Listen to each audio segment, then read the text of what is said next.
익산장로교회 제자대학 4학기입니다. 세계비전 기쁨의 반인데요. 선교비전 트레이닝 하는 중에 있습니다. 오늘은 3과 세계복음화의 장벽과 연합선교에 대해서 살펴볼 텐데요. 먼저 시작하는 영상을 같이 감상하도록 하겠습니다.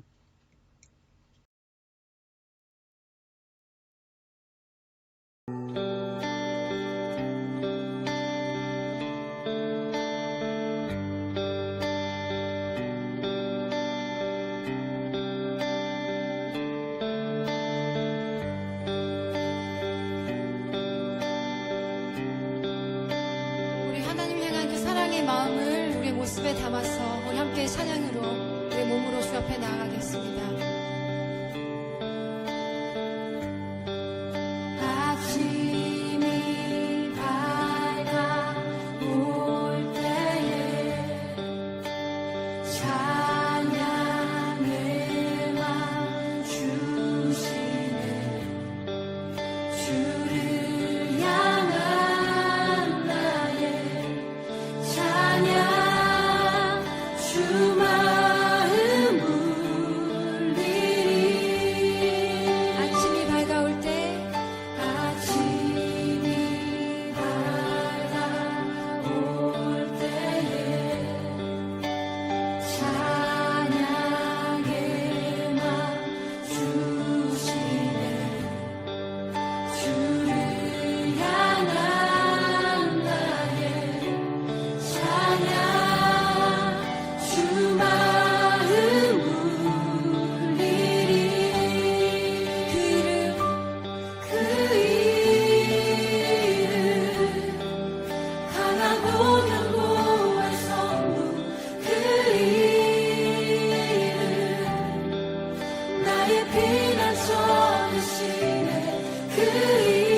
네, 앞에 영상을 통해서 5대 종교의 분포 상황을 살펴보았어요. 힌두교, 유대교, 불교, 기독교, 이슬람 5 종교의 분포 상황을 살펴보았습니다. 오늘 강의를 통해서는 지금 주변에 형성된 세계복음화의 장벽인 힌두교, 이슬람, 불교에 대해서 특별히 살펴보고 이해하고요. 그로 인한 장벽을 극복하기 위한 연합선교에 대해서 살펴보도록 합니다. 혼자가 아니라 연합하여 하는 서로 힘을 합하여는 세계복음화라는 한 비전 아래 교회와 선교사와 선교단체 연합, 교회와 교회 연합, 선교사와 선교사의 연합, 선교단체와 선교단체의 연합선교, 어떻게 해야 될지, 또 그 선교로 주님의 소원을 이루기 위한 전략을 살펴보도록 하겠습니다. 주제 성구를 같이 읽도록 합니다. 이사야 54장 1절에서 3절입니다. 잉태하지 못하며 출산하지 못한 너는 노래할지어다. 산고를 겪지 못한 너는 외쳐 노래할지어다. 이는 홀로 된 여인의 자식이 남편 있는 자의 자식보다 많음이라. 여호와께서 말씀하셨느니라. 내 장막터를 넓히며 내 초소의 휘장을 아끼지 말며 널리 펴되 너의 줄을 길게 하며 너의 말뚝을 견고히 할지어다.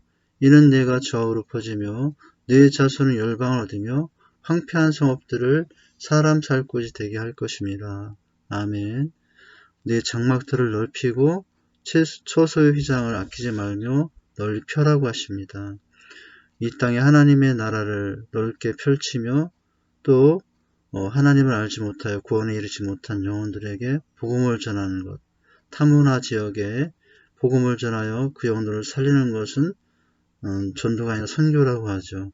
우리가 이 하나님의 말씀의 의미를 받고 그 뜻을 깨달아서 널리 하나님의 복음이 퍼지길 원합니다. 너의 줄을 길게 하며 말뚝을 견고히 할지어다 라고 말씀하시죠. 좌우로 퍼지고 그러면 네 자손은 열방을 얻을 것이며 황폐한 성읍들로 사람 살 곳이 되게 하라 라고 하십니다. 바로 선교는 이 말씀을 이루기 위한 믿는 사람들, 하나님의 사람들의 행동이라고 할 수 있습니다. 서론을 함께 읽어보도록 하겠습니다. 나는 웨스트민스터 사원에 묻히기보다 한국에 묻히기를 원하노라. 헐버트 선교사님의 이야기입니다. 섬김을 받으러 온 것이 아니라 섬기러 왔습니다. 아펜자러 선교사님의 이야기입니다. 항상 기뻐하라, 쉬지 말고 기도하라, 범사에 감사하라. 원더우드 선교사님의 말씀입니다. 주님 길고 온 여행을 끝나고 이제 나는 안식을 얻었습니다. 테일러 선교사님의 묘비의 글이죠. 친구를 위하여 자기 목숨을 버리면 이에서 더 큰 사랑이 없느니라. 젠슨 선교사님의 관련된 말씀입니다. 이외에 양화진 외국인 선교사 묘원에는 수많은 선교사들의 비문이 있습니다. 앞에 있는 모든 말씀들은 그 비문에 쓰였던 말씀이죠. 그들은 땅끝까지 이르러 내 증인이 되라는 주님의 명령에 순종한 분들이었습니다. 이처럼 지금도 세계 곳곳에 흩어진 선교사들을 통해 복음이 온 천하 만국에 퍼져가고 있습니다. 그러나 세상 끝날이 가까울수록 사단의 방해도 더욱 거세지고 있습니다. 그러므로 우리는 서로 힘을 합하여 세계 복음화라는 한 비전 아래 교회와 선교사와 선교단체의 연합 선교로 주님의 소원을 이루어야 합니다. 우리 안에 계신 이가 이 세상에 있는 이보다 크시다 하셨습니다. 마지막 때에 주 안에서 연합하심으로 말미암아 바로 우리 안에 계신 이가 세상보다 더 크신 하나님의 그 모습이 온 땅에 민족과 열방 끝까지 그 모습이 가득히 이루어져서 세계 복음화를 이루기를 원합니다. 오늘 바로 연합선교에 대한 내용들을 같이 살펴보도록 합니다. 교회와 교회 연합, 선교사와 선교사의 연합, 선교단체와 선교단체 연합. 사실은 지금 연합 선교가 아주 미약한 상태이지만 결국 더 복음을 확장하기 위해서는 이 연합의 필요성이 절실해지고 있습니다. 3과 전체의 흐름을 보죠. 세계복음화의 장벽과 연합선교의 내용인데요. 첫 번째는 세계적인 선교학자 패트리 존스턴은 교회는 당신의 생각보다 큽니다 해서 지금까지 세계복음화가 매우 성공적이었음을 말하고 있습니다.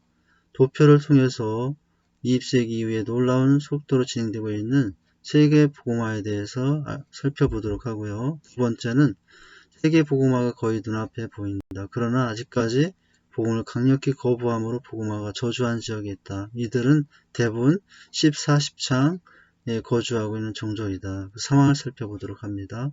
세 번째, 이 시대 복음화의 최대의 장벽은 이슬람이다. 이들은 기독교를 박해할 뿐 아니라 전 세계를 이슬람화하기 위해 총력을 다하죠. 그들의 전략과 방향에 대해서 살펴봅니다. 네 번째, 힌두교와 불교도 세계 복음화의 큰 장벽인데 그 상황에 대해서 살펴보도록 합니다. 다섯 번째, 복음화의 장벽을 극복하기 위해 오늘날 중요한 것은 연합이다. 연합, 선교의 필요성을 살펴보도록 합니다. 여섯 번째는 연합선교의 탁월한 모델은 두 날개 선교인데요. 왜 그렇습니까? 두 날개 선교는 같은 비전으로 교회, 선교사, 선교단체가 연합하여 세계 비전을 이루기 위해서 함께 달려가고 있기 때문이죠. 적용과 기도로 오늘 내용 전체의 내용을 다시 한번 살펴보게 될 것입니다. 1번입니다. 세계적인 선교학자 패트릭 존스턴은 교회는 당신의 생각보다 큽니다 해서 지금까지 세계 복음화가 매우 성공적이었음을 말하고 있습니다. 아래 도표를 통해 20세기 이후 놀라운 속도로 진행되고 있는 세계 복음화에 대해서 살펴봅니다. 먼저 첫 번째 도표를 볼까요? 첫 번째 도표 중에 또 윗부분을 보면은 연도와 또 이제 신자 비율의 추세가 나와 있는데요. 1900년부터 2000년까지 100년의 흐름의 상황 속에서 신자들의 비율은 시간이 갈수록 급속히 증가하고 있는 형태를 보여주고 있죠. 교열기가 급해지고 있는 상황은 바로 그 상황을 설명해 주는 것이고요. 또 두 번째 밑에 숫자로 나와 있는 표를 볼까요? 20세기 세계 인구 비례 개신교 신자 수인데요. 연도수에 비해서 증가하는 소요기간이 점점 짧아졌다는 것을 알 수 있어요. 이제 1900년까지 0년도부터 주님 오신 0년도부터 1900년까지 약 18세기 동안 이제 얼마의 신자 수가 있었습니까? 세계 인구에 비해서 0.2%, 세계 인구의 0.2%가 되기까지는 약 1900년, 18세기가 걸렸다는 거예요. 그런데 2.5에서 5% 되기까지 2배가 되는 기간이 1900년부터 1970년, 70년 기간 동안에 일어났다는 것입니다. 1900년 동안에 이루어졌던 만큼의 증가가 70년 만에. 그런데 더 놀라운 것은 2.5에서 5% 70년 걸렸는데 5%에서 11.2 또 2배가 되는 데는 30년만 걸렸다는 거예요. 1970년에서 2000년대 전체 세계 인구의 11.2%가 기독교인가 되었다고 합니다. 역사상 최초로 기독교인의 1명이 비그리스도인의 9명의 비율로 축소되었다고 합니다. 추세는 무엇을 말씀해주고 있죠? 놀라운 속도로 세계 복음화가 진행되고 있는 상황이라는 거죠. 두 번째 도표를 볼까요? 이번에는 종족의 숫자와 관련된 이제 복음화율인데 연도가 100년부터 2000년 시간 흐름 속에서 복음 전파의 증가율 그리고 전체 종족들의 증가율을 보면은 마찬가지 추세를 보여주고 있습니다. 세월이 갈수록 이제 점점 종족 수의 증가보다도 복음 전파의 비율이 더 많아지고 있는 것이죠. 한마디로 1번은 지금 교회는 생각보다 큰데 놀라운 속도로 복음화율이 이루어지기 때문이라고 하는 거예요. 2번 보도록 합니다. 세계 복음화가 거의 눈앞에 보인다. 그러나 아직까지 복음을 강력히 거부함으로 복음화가 저조한 지역이 있다. 이들 대부분은 14, 10창 윈도우 14, 10창에 거주하고 있는 종족이다라는 거죠. 표를 보시면 거기 박스로 되어 있는 좀 진하게 어두워져 있는 부분이 14, 10창 지역인데요. 이제 대부분 그 지역은 지금 차지하고 있는 상황의 종교들을 보면 무슬림, 힌두교, 불교가 대부분의 국가들의 상황을 이루고 있습니다. 무슬림국이 11억, 그리고 힌두교국이 11억, 불교국이 3억 500만, 500개국, 이렇게 상당한 많은 사람들이 약 25억의 사람들이 아직도 복음을 거부하고 있는데 그들이 대부분 거주하는 지역이 14, 10창 지역에 있다고 하는 거죠. 그래서 연합선교로서 선교를 더 효율적으로 하기 위해서는 주 목적의 대상이 이 지역이 된다고 하는 것이죠.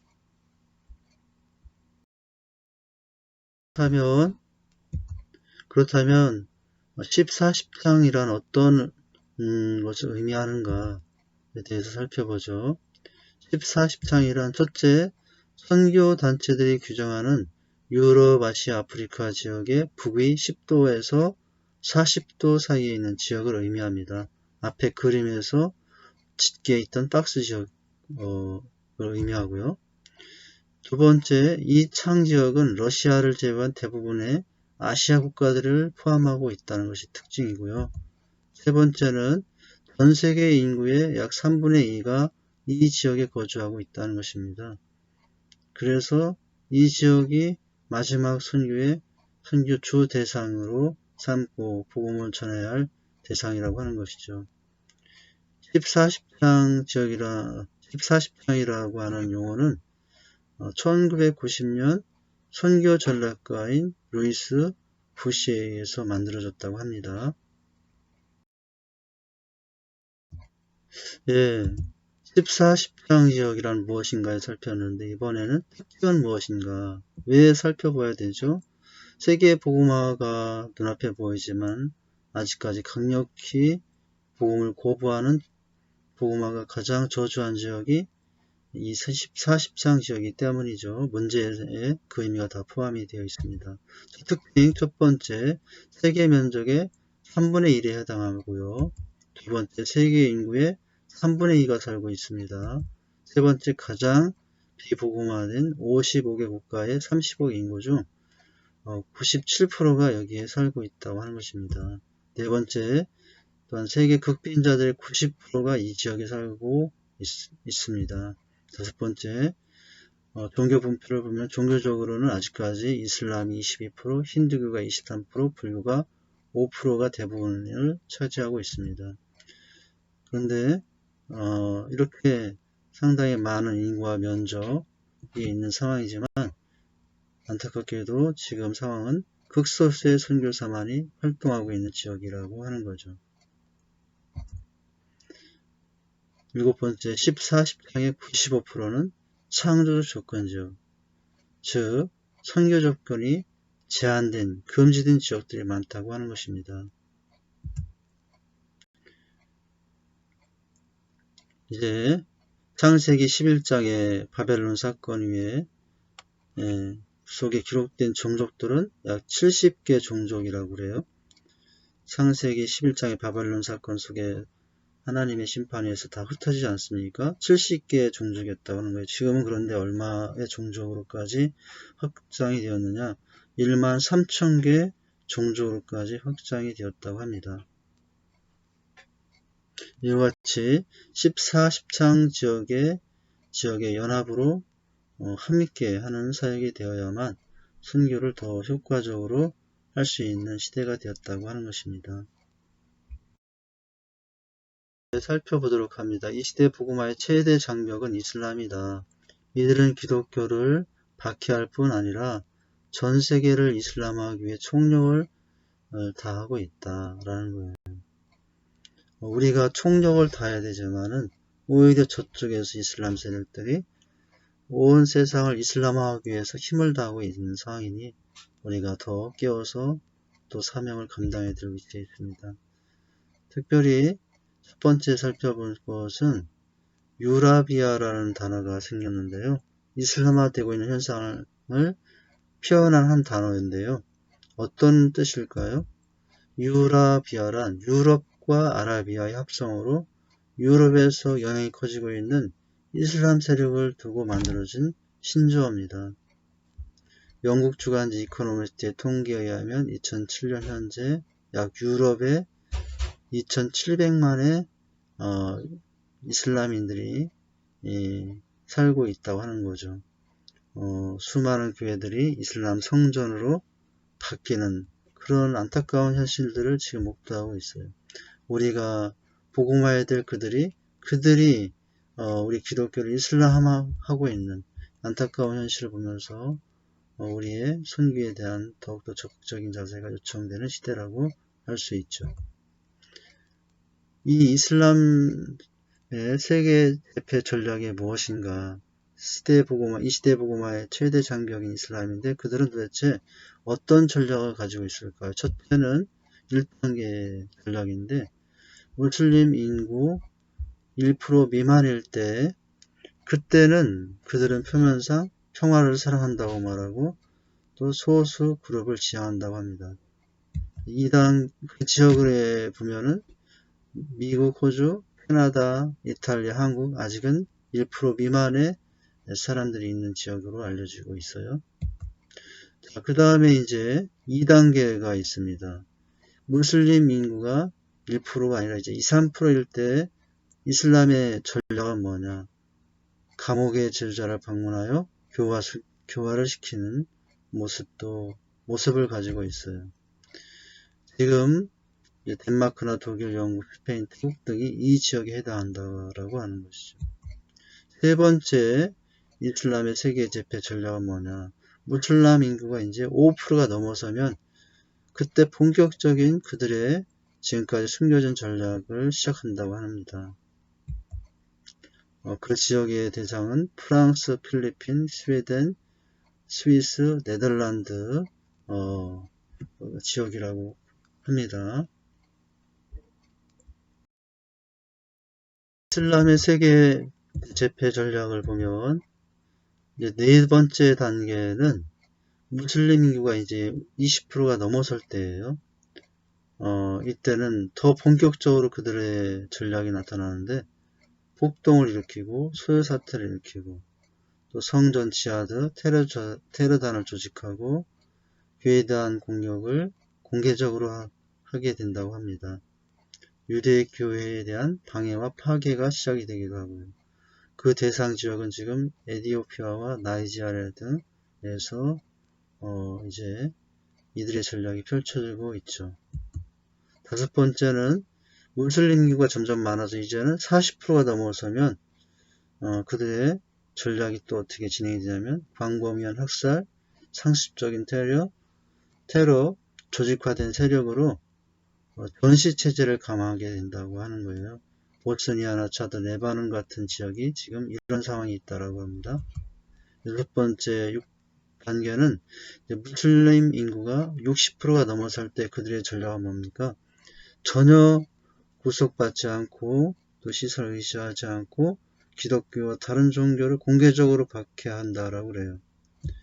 비무슬림을 향한 인종청소가 시작이 되고 또 샤리아법을 근간으로 이슬람을 강요한다고 합니다.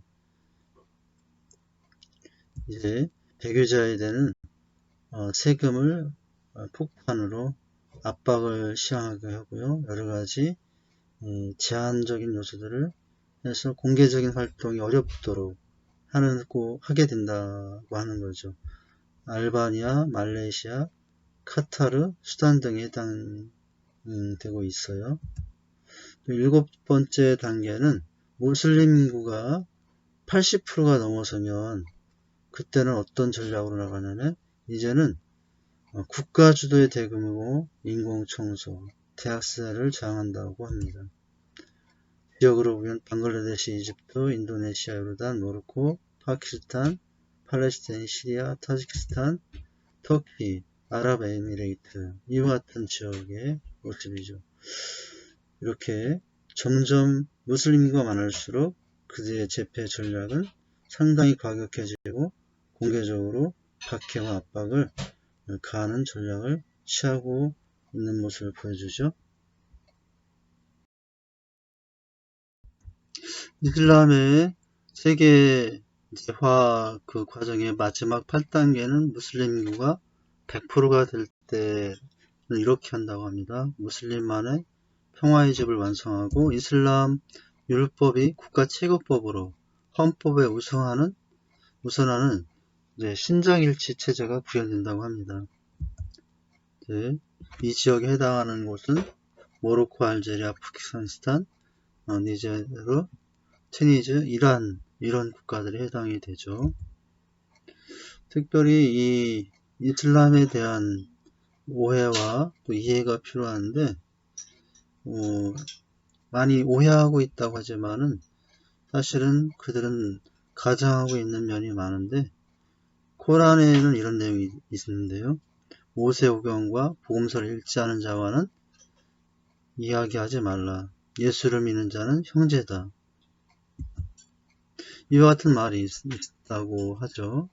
그래서 여기까지는 형제 같은 그런 느낌으로 우리를 대하고 있다라고 생각하지만, 그러나 또 코란에는 믿는 자, 예수 믿는 자는 형제다라는 말도 있지만 예수 믿는 자는 자가족이라 등 여러 말이 있다고 그래요.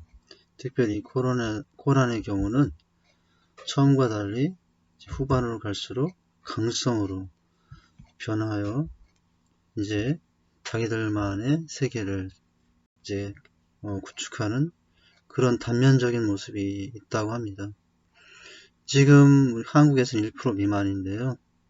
무슬람을 대한 이해를 촉구하면서 우리는 평화를 사랑한다라는 주장을 하죠. 그러나 8단계까지 오는 그 과정을 보면 무슬림 인구가 많아지면 많아질수록 처음에 보여줬던 그런 평화의 모습이 아니라 또 오히려 그들만의 주장과 신앙을 강요하는 그런 과정 중에 많은 억압과 박해와 이런 폭력 현상들이 정당화되는 그런 모습을 가지고 있다고 하는 것입니다.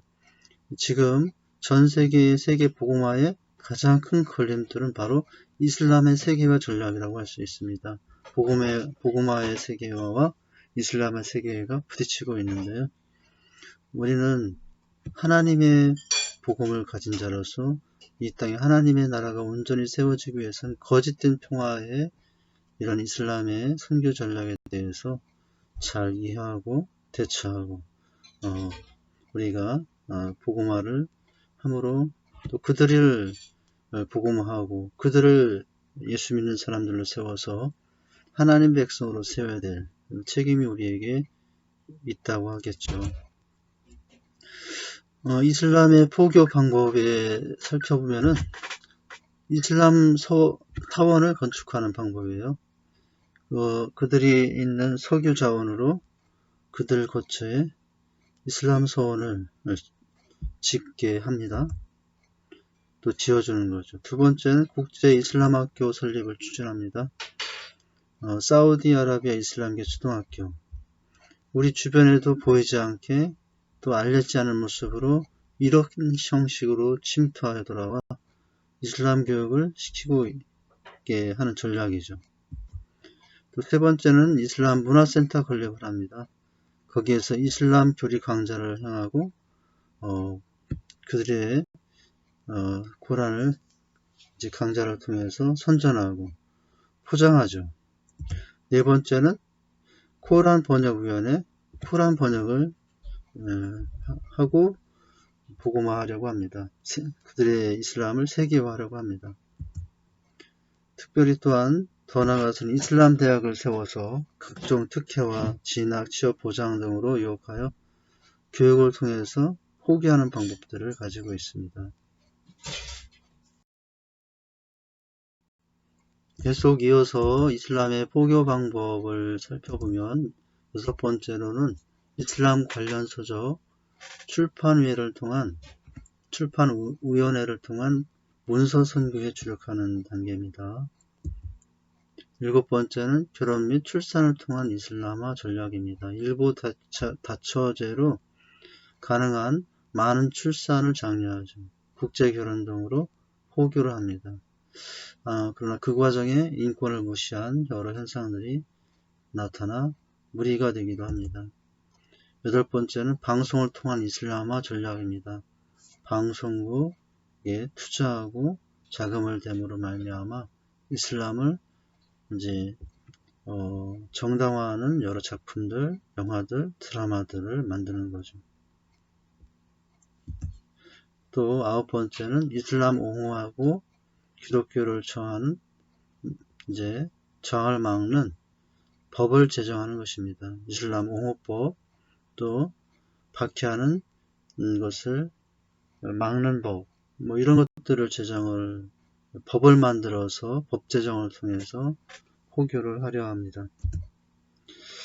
우리나라 같은 경우 2007년도 12년 차별금지법 시도가 있었고 그 과정에 종교차별금지를 통해서 현지의 이슬람을 포교에 대해서 정당화하려고 그런 시도가 증가하고 있습니다. 한국 등 주요 기독교 국가를 이슬람화 시키려는 전략인데요. 현재 한국 내에 3만 명의 이슬람 선교사가 와 있다라고 파악이 되고도 있어요.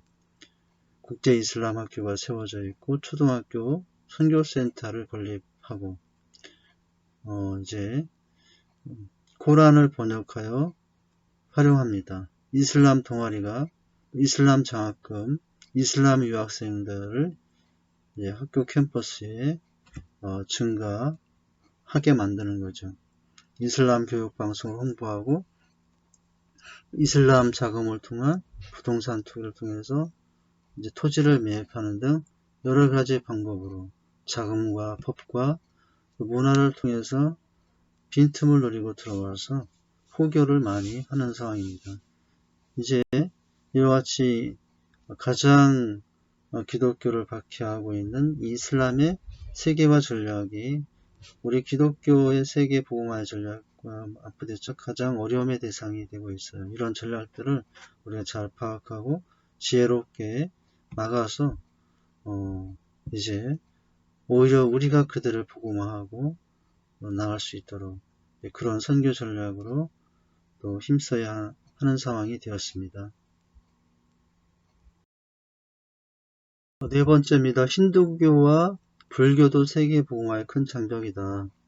가장 큰 장벽은 이슬람에 대해서는 우리가 상당히 많은 내용에서 살펴보았어요. 자, 이제 힌두교의 사상은 무엇인가에 대해 살펴보는데요. 산스크리트어를 사용한다고 합니다. 힌두이즘을 가지고 있고요. 자신의 종교를 말할 때 그러나 힌두교라고 하지 않는다고 합니다. 이 힌두교 사상은 우주의 법칙과 인간의 윤회 사상을 근간으로 하고요. 우주도 이제 태어나고 자라고 그렇게 한다고 생각하고 있죠. 우주도 계절처럼 봄, 가을, 겨울, 이제 이렇게 사계절이 변화되듯이 우주도 남은 우주가 사라지고 새로운 우주가 또 생기는 이런 형태로 이루어지고 움직인다는 세계관을 가지고 있습니다. 또 수없이 많은 윤회 과정으로 인생을 보고 있습니다. 힌두교는 이후에 차이나교나 시크교로 분리되어 또 활동하고 있다고 합니다. 이렇게 힌두교 사상은 그 가치관, 인생관, 세계관이 기독교와는 다른 차원을 가지고 있습니다. 그들의 신관, 인간관, 다신론 사상인데요. 우리 하나님도 수많은 신 중에 하나라고 말을 하고 있어요. 하나님을 부인하는 것이 아니라 하나님을 수많은 신 중에 하나라고. 그러나 우리의 신앙은 오직 유일하신 신은 하나님 한 분뿐인데 우리의 기독교의 믿음과 전혀 다른 모습을 가지고 있죠. 힌두교 성전에 가보면 수많은 신들의 그림이 그려져 있는데 그 힌두교 성전 안에 예수님의 그림도 걸려 있다고 합니다. 그러니까 예수님도 여러 신들 중에 한 신으로 숭상하는 거죠. 여러 신 중에 한 신을 보는 것이죠. 이제 이것을 다신론 사상이라고 그러고요. 이와 같이 힌두가 가지고 있는 윤회 사상, 또 그 외 여러 가지 힌두교에서 나타나고 있는 요가나 초월, 명성 이런 것들로 이제 통해서 그들의 사상을 전파하고 또 그렇게 그들 나름대로 힌두교를 전하고 있는 것이죠. 그 힌두교의 두 번째 분포 지역과 특징을 보면은 이제 인도를 비롯해 남아시아 지역에 있다라고 그래요. 기독교와 이슬람 다음 가는 종교 세력으로 세계 인구의 9억 4천만의 교세를 가지고 있다고 합니다. 그 다음에 이제 불교에 대해서 알아봅니다. 이슬람, 힌두교, 세 번째 세력이 불교 세력인데요. 세계복음화의 큰 장벽 중에 세 번째 불교입니다. 그들의 사상은 깨달음 도달은 깨달음과 도달, 열반의 도달, 이것을 강조하죠. 깨닫고 깨달아 나를 만나고 나를 찾으면 신을 알 수 있다. 신이 된다. 그러나 우리는 어떻습니까? 하나님을 만나면, 주님을 만나면 나를 찾고 나를 만나는 거죠. 그들은 또한 힌두교와 같이 윤회사상을 가지고 있습니다. 이와 같이 불교는 힌두교의 근원을 둔 모습이 많습니다. 기독교와는 정반대의 사상을 가지고 있어요. 이제 오직 믿음의 구원이 아니라 그들은 많은 선을 통해서 구원에 이르는 과정을 강조합니다. 혼합적 종교의 형태를 가지고 미신과 많은 지역 우상들과 융화를 합해지는 과정들을 가지고 있습니다. 불교의 분표 지역과 특징은 무엇인가? 주로 북방 경로와 남방 경로를 통해서 곳곳에 전파되고 있습니다. 중국을 중심으로 하여 동남아시아 여러 지역에 분포되어 있는 상황입니다. 5번입니다. 복음화의 장벽을 극복하기 위해 오늘날 중요한 것은 연합이다. 연합선교의 필요성을 살펴보자. 오늘날용의 본론의 내용인데요. 왜 연합이 필요한가를 앞에 세 가지 종교를 통해서 살펴보았다고 할 수 있습니다. 이슬람, 힌두교, 불교의 세력 앞에 우리가 하나가 될 때 그 방해와 위협을, 박해를 극복할 수 있기 때문이죠. 첫 번째, 14, 15장 지역은 무슨 지역보다, 어떤 지역보다 연합선교를 필요로 하고 있는 상황을 말해주고 있습니다. 개인의 힘보다 특별히 이 연합 14, 15장 지역에서는 종족, 집단 단위의 회심이 일어나고 있고요. 그러나 그러면서도 상대적으로 기독교에 대한 핍박은 더 강해지고 있는 상황입니다. 그래서 연합선교가 필요하고요. 두 번째, 선교의 영적 전쟁은 교단과 교파를 넘어서는 연합선교를 요청하고 있습니다. 한 선교사는 힘들고요. 혼자보다는 연합하여 선교할 때 더 효율적으로 더 많은 지역에 복음을 전할 수 있습니다. 낭비하는 비용을 절감할 수 있어요. 각 교단별로 파악되지 않게 여기저기서 많은 선교사들을 보내서 사역할 때 중첩이 되고 겹치는 여러 지역들, 인력 낭비, 또 선교비 낭비가 있을 수 있게 됩니다. 연합이 통해서 할 때 더 효율적으로, 더 적극적으로 더 많은 지역에 복음을 전할 수 있게 됩니다. 연합선교 세 번째, 연합선교는 중복 투자, 낭비를 줄여줘 선교 후원을 집중할 수 있다. 지금 방금 제가 먼저 말씀을 드렸네요.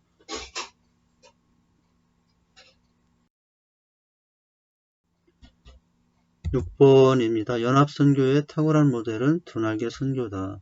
두날개 선교는 같은 비전으로 교회, 선교사, 선교단체가 연합하여 세계의 비전을 이루기 위해 함께 달려간다. 고린도전서 1장 10절 말씀 같이 읽습니다.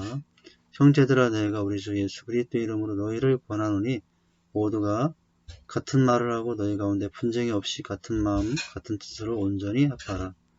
네, 같은 뜻, 같은 말, 같은 마음으로 같은 열매를 위하여 우리 교회의 또 주제 성구이기도 하죠. 또 연합선교의 가치가 이 말씀 속에도 있습니다. 첫 번째입니다. 두날개 비전 프로세스, 세계 비전 두날개 프로세스로 현지인을 재생산 사역자로 세우는 선교입니다. 우리 교회가 하고 있는 이 프로세스를 선교지 현지의 교회에도 그대로 적용하여 그곳에서 사람을 살리고 또 그들을 예배자로 세우는 거죠. 그 과정은 어떻게 진행되는가? 개척기, 그 다음에 부모기, 협력기, 참여기. 지난 시간에 살펴보았지 않습니까? 개척기에는 이제 파견된 국내 선교팀이 주된 사역을 하고, 부모기는 그 사역에서 현지인들이 양육과 훈련을 통해서 태어나고 채워지고, 세 번째 협력기에서 동등한 위치에서 국내 선교팀과 현지인들이 협력하여 나중에는 이제 현지인 중심의 교회로 대기하고 파견된 선교팀은 또 다른 곳으로 선교의 삶을 감당하도록 이제 이루어지는 모습이죠. 두 번째입니다. 두 날개로 날아오르는 건강한 교회를 세우는 선교입니다. 선교가 존재하는 이유는 예배입니다. 예배는 선교의 동력원이자 목표입니다. 바로 연합을 선교를 통해서 현지에 건강한 교회를 세우는 선교를 감당하는 것입니다. 그래서 그 현지에 또 건강한 예배자들을 세우는 것이죠. 연합하여 할 때 이런 선교의 모습이 더 아름답게 더 효율적으로 진행될 수 있습니다. 세 번째, 교회와 선교사와 선교단체가 같은 비전으로 달려가는 선교입니다. 선교의 주체는 교회가 되어야 합니다. 그러나 또 개교회 중심의 선교 과정 속에 나타나는 불협화음을 극복할 수 있어야 됩니다. 불결합을 극복할 수 있어야 됩니다. 어떤 모습으로 나가야 될까요? 선교사와 선교사의 불연합에서 연합으로, 선교사와 교회의 불연합에서 선교사와 교회의 연합으로, 선교단체와 선교단체의 불연합에서 연합으로, 이제는 그렇게 선교를 감당하는 것이 또 주님께서 우리에게 기대하신다고 또 건강한 선교가 될 수 있습니다. 건강한 성도가 건강한 교회를 세우고 또 건강한 교회가 건강한 선교를 감당하는 원리죠. 이렇게 세계 복음화의 장벽 앞에서도 우리가 연합할 때 그 모든 장벽을 연합된 힘으로 잘 극복하고 더 아름다운 선교의 역사를 세계 복음화를 이룰 수 있게 되는 것입니다. 이렇게 되어 가도록 우리가 이 선교사에게 동참하고 어떻게 할 수 있어야 되겠습니까? 나가든 보내든지 하라. 나가는 선교사가 될 수도 있고 그렇지 않다면 기도와 후원으로 보내는 선교사가 될 수도 있는 거죠. 모두가 이 두 선교사의 모습을 소망하면서 기도함으로 선교에 우리가 동참할 수 있어야 하겠습니다. 적용과 나눔인데요. 적용입니다. 이번 과의 가르침에서 새로 깨달은 것과 적용하여 실천하고자 하는 것을 기록하고 서로 나누어 보자. 세계 복음화의 장벽과 연합 선교에 대해서 살펴보았어요.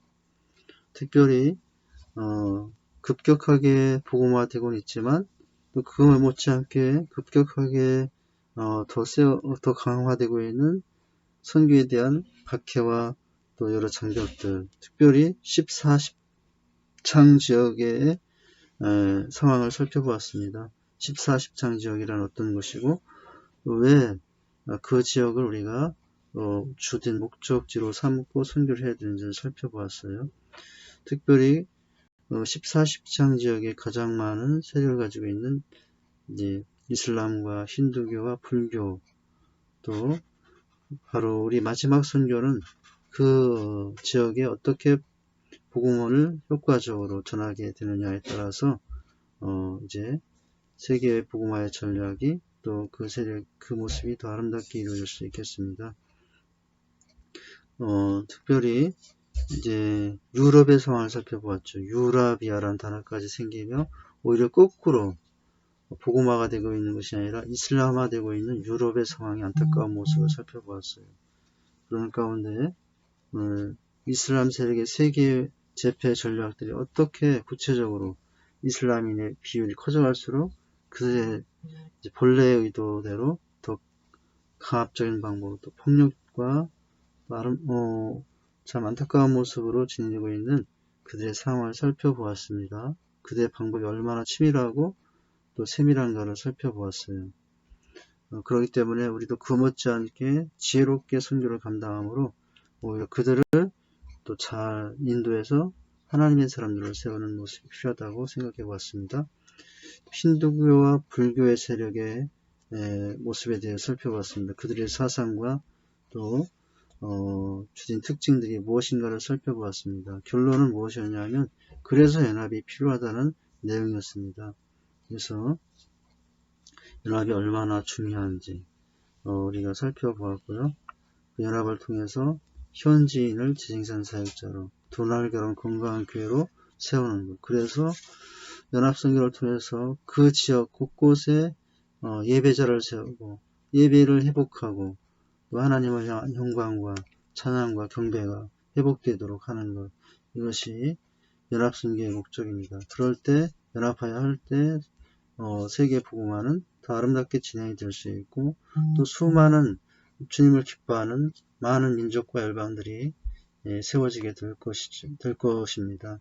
우리가 기도하면서 두 가지의 선교사가 되자고 하는 것입니다. 나가든지 보내든지 하라라고 하는 거죠. 나갈 수도 있고 그렇지 않으면 기도와 후원으로 보내는 선교사도 될 수 있습니다. 자, 이 부분에 대해서 적용할 점들을 생각하고 기록하면 되겠습니다. 그리고 나누면 됩니다. 기도입니다. 세계복음화의 장벽이 무너지고 도날개 선교로 연합하여 세계 비전을 이루도록 간절히 부르짖고 기도하자. 기도하면 됩니다. 강의는 마쳤지만 강의 후에 또 한 주간의 매일매일 하나님 앞에서의 삶은 더 중요하다고 했습니다.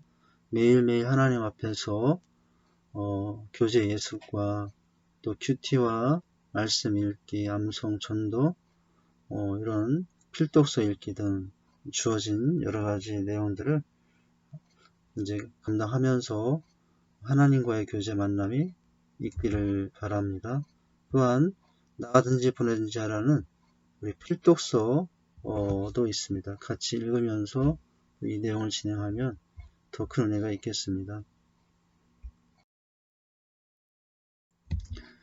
다음 강의 안내입니다. 오늘 선교비전 트레이닝 3주째 3강을 했어요. 다음 주에는 이제 마지막 강의 시간입니다. 네 번째 강의의 내용은 두 날개 선교에 대해서 같이 살펴보도록 합니다. 또 그리고 나서는 세계비전의 기쁨 반 2권을 다시 시작하게 되겠습니다.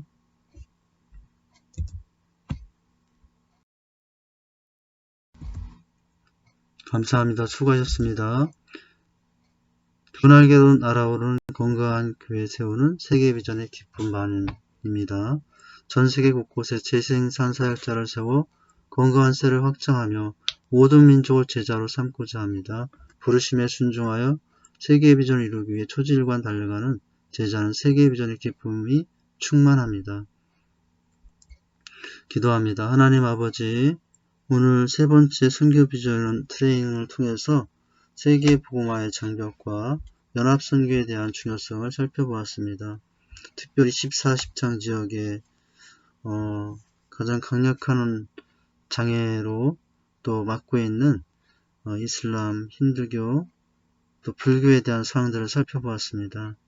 우리가 오늘 말씀의 대로 혼자가 아니라 연합하는 모습으로 함께 참여하고 또 함께 기도하면서 이 지역을 복음화하기를 원합니다. 세계 인구가 급격히 증가하고 있지만은 그러나 그 못지않게 복음화도 많이 이루어지고 있는 상황. 그러나 아직도 이루어지지 않은 그곳 잃어버린 약속의 땅인 것을 알고 우리가 연합의 모습으로 주님 주신 사명을 함께 또 힘을 합하고 지혜를 합해서 감당하길 수 있도록 도우시고 인도해 주시옵소서. 예수님의 이름으로 기도하옵나이다. 아멘. 감사합니다. 수고하셨습니다. 다음 강의 시간에 뵙도록 합니다.